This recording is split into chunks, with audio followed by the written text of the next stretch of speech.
Welcome to மனமும் நலமும். இன்றைக்கி நம்ம பார்க்க போகுது சோலாப்பூரியும் சன்னா மசாலாவும். சன்னா மசாலா முதல்ல செஞ்சுக்கலாம். அதுக்கு 2 தக்காளி, ஒரு வெங்காயம், 3 பல் பூண்டு, கொஞ்சம் இஞ்சி. பாருங்கள், பெரிய வெங்காயம் இந்த மாதிரி சைஸில் 2 தக்காளி, 3 பல் பூண்டு, ஒரு சின்ன துண்டு இஞ்சி. இதெல்லாம் நம்ம கட் பண்ணிக்கலாம். நான் சென்னா 100 கிராம் தான் ஊற வச்சுருக்கேன், அதனால் நான் இந்த அளவுக்கு போடுறேன். பாருங்கள், வெங்காயத்தை இதை மாதிரி கட் பண்ணிக்கோங்க. வெங்காயம், தக்காளி, பூண்டு, இஞ்சி எல்லாம் இந்த மாதிரி கட் பண்ணிக்கோங்க. நான் மூக்கல்லையை 8 மணி நேரம் ஊற வச்சுருக்கேன். ஊற வச்ச மூக்கல்லையில் 1 டீஸ்பூன் மிளகாத்தூள் சேர்த்துக்குங்க, ஒரு 1/4 டீஸ்பூன் மஞ்சத்தூள் சேர்த்துக்குங்க, உப்பு 1 டீஸ்பூன் சேர்த்துக்குங்க. அதையும் கலந்து விட்டுடுங்க.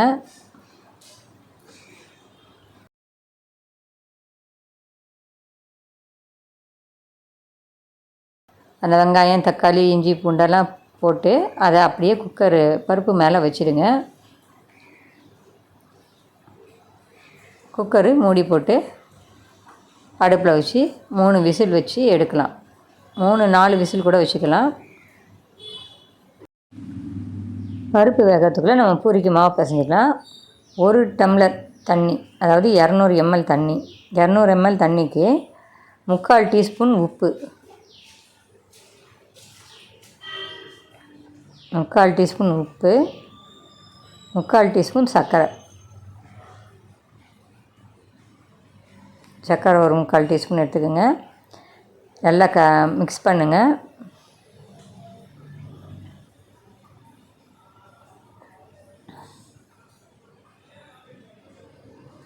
மிக்ஸ் பண்ணிவிட்டு அதில் 1/2 கிலோ மாவு, ஒரு கை எடுத்து வச்சுக்கோங்க. மாவு திரட்டுறதுக்காக ஒரு கை மாவு எடுத்து வச்சுக்கோங்க. மீதி எல்லாத்தையும் போட்டு பிசைஞ்சிடுங்க. 1/2 கிலோ மாவு கரெக்டாக இருக்கும்.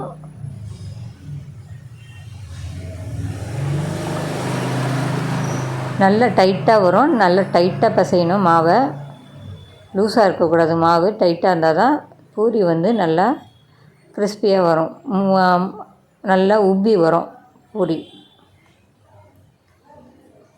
ஒரு 2 டீஸ்பூன் எண்ணெய் விட்டுக்குங்க.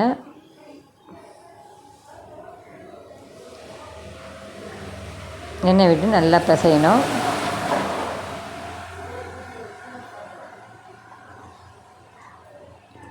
நல்ல மாவை நல்லா பிசையணும்.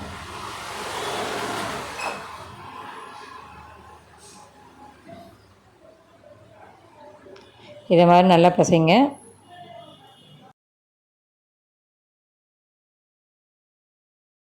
இதை மாதிரி பிசைஞ்சு எடுத்துக்கோங்க. இதை நம்ம ஒரு 10 நிமிஷம் அப்படியே மூடி போட்டு வச்சுடுங்க. இப்போ நம்ம குக்கரு விசில் வந்துடுச்சு. இப்போ இதை பருப்பை எடுத்து நம்ம கொஞ்சம் ஆற போடணும். நம்ம அரைச்சி தான் ஊற்ற போகிறோம். தட்டில் வச்சோம் இல்லையா, அந்த வெங்காயம் பாருங்கள் எப்படி வெந்துடுச்சு. அதை ஒரு தட்டில் மாற்றிக்கிங்க. சூடு நல்லா ஆறணும். சூடு ஆறினோன்னே நம்ம மிக்ஸி ஜாரில் போட்டு அரைக்கணும். அது கூட கொஞ்சம் பருப்பு சேர்த்துக்கலாம். நம்ம கொஞ்சம் பருப்பு எடுத்து சேர்த்துக்குங்க. அப்போது சென்னா குழம்பு நிறைய வரும், டேஸ்ட்டாகவும் இருக்கும். நல்லா ஆறட்டும். ஒரு 5 நிமிஷம் ஆறினோன்னே நம்ம மிக்ஸி ஜாரில் எடுத்து போட்டு அரைக்கலாம். பாருங்கள், ஆயிடுச்சு. நம்ம மிக்ஸி ஜாரில் சேர்த்துக்குங்க. நல்லா இதை ஃபைனாக அரைச்சிட்டு வந்துடுங்க. பாருங்கள், அரைச்சிட்டு வந்துட்டேன். எப்படி இருக்குது பாருங்கள். இதை மாதிரி இருக்கணும். இதை அப்படியே சென்னாவில் சேர்த்துக்குங்க. மிக்ஸி ஜாரையும் நல்லா தண்ணி ஊற்றி அலம்பி கழுவி ஊற்றிக்கிங்க அதில். இப்போ இதை அடுப்பில் வைக்கலாம். அடுப்பில் வச்சு நல்லா கொதி வரணும். அடுப்பை நல்லா ஃப்ளேம் பெருசாக வச்சு நல்லா கொதிக்க விடுங்க.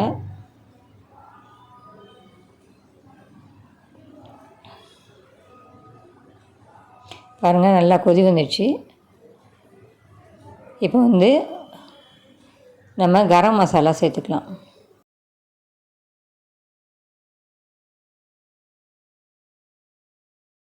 ஒரு 1/4 டீஸ்பூன் அளவுக்கு கரம் மசாலா சேர்த்து நல்லா கிண்டி விடுங்க.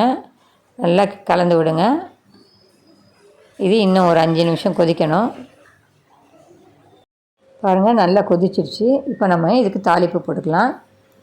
ஒரு சின்ன கடாய் வச்சுக்கோங்க. அதில் ஒரு 3 டீஸ்பூன் எண்ணெய் விட்டுக்குங்க.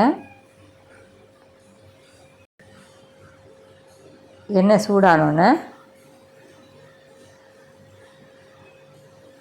2 பட்டை, 4 லவங்கம், 1 பிரிஞ்சி இலை இதெல்லாம் போட்டு நம்ம தாளிக்கலாம். பொரிஞ்சிடுச்சு. இப்போ நம்ம வந்து இதை எடுத்து நம்ம சென்னால சேர்த்துக்கலாம். சென்னால சேர்த்தாச்சு. சென்னால ஒரு நிமிஷம் கொதிக்கட்டும். இப்போ நம்ம பொடியாக நறுக்கின கொத்தமல்லி கொஞ்சம் சேர்த்துக்கணும்.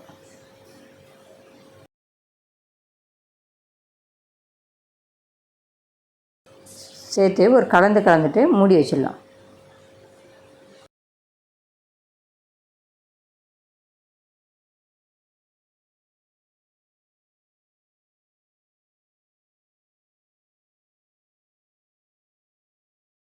வச்சுட்டு நம்ம பூரியை திரட்டலாம்.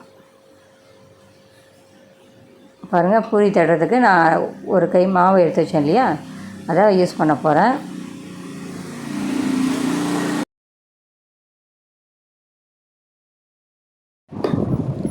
மாவு எப்படி இருக்குது பாருங்கள். இந்த மாதிரி திக்காக இருக்கணும் மாவு. மாவு கெட்டியாக பிசைஞ்சால் தான் எண்ணெய் இழுக்காது. இல்லைன்னா வந்து பூரி வந்து எண்ணெய் இழுத்துரும். கொஞ்சம் நல்லா கெட்டியாக பிசைஞ்சிக்கணும் மாவு. சப்பாத்தி மாவை விட கொஞ்சம் திக்காக, கொஞ்சம் கெட்டியாக பிசையணும். பாருங்கள், இந்த மாதிரி உருண்டை பிடிச்சிக்குங்க.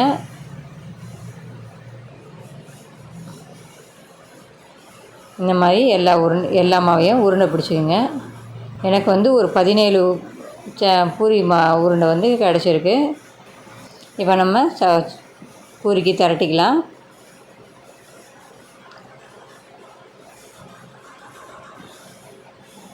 இந்த மாதிரி நல்லா திரட்டிக்கிங்க.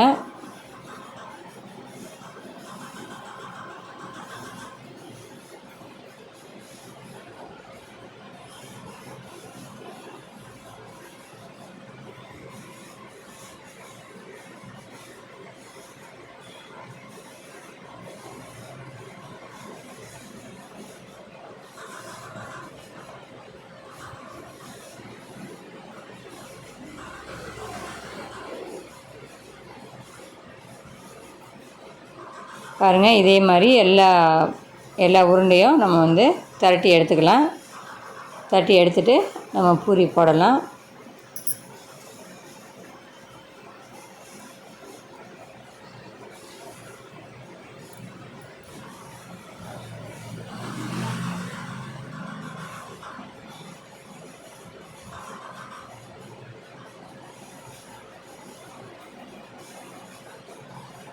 எண்ணெய் வந்து பாருங்கள், பூரி முங்குற அளவுக்கு அந்த நம்ம திரட்டி வச்சுருக்க பூரி வந்து முங்குற அளவுக்கு எண்ணெய் ஊற்றினா போதும். நம்மளுக்கு பூரி சுட்டுடலாம். எண்ணெய் வந்து கொதிக்கட்டும். எண்ணெய் நல்லா சூடாகணும். அதுக்கப்புறம் தான் பூரி போடணும். நம்ம மீடியம் ஃப்ளேமில் வச்சு பூரி போடணும். ரொம்ப ஹை ஃப்ளேமில் வச்சாக்கா தீஞ்சு போயிடும். எண்ணெய் காஞ்சிச்சு. இப்போ பூரியை போடலாம்.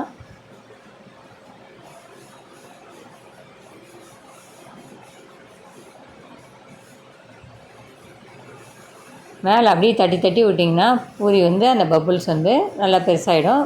புஷ்ஷுன்னு வரும் பூரி.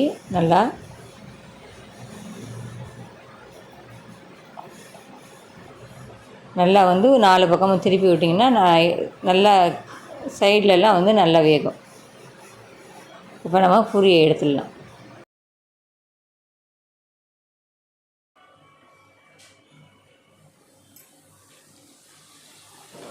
பூரியை இப்படி போட்டுட்டு நல்லா கரண்டியால் சுற்றி விடணும்.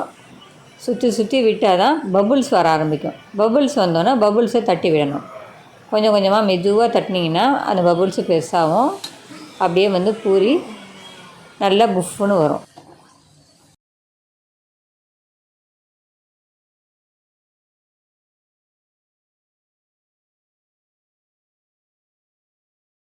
நல்லா உப்பி வருது. எப்படி உப்பி வருது பார்த்திங்களா? இந்த மாதிரி வரும்.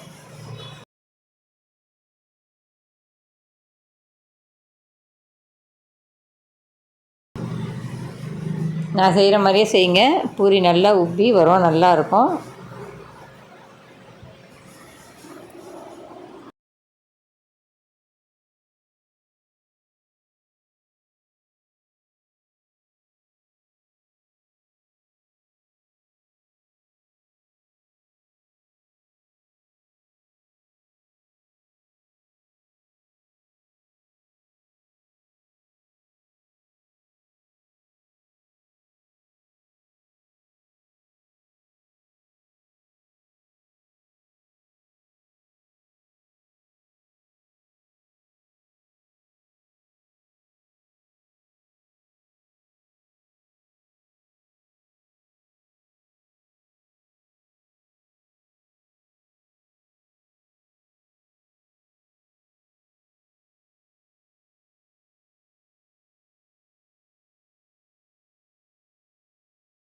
சோளா பூரி எப்படி ரெடி ஆகிடுச்சு பாருங்கள்.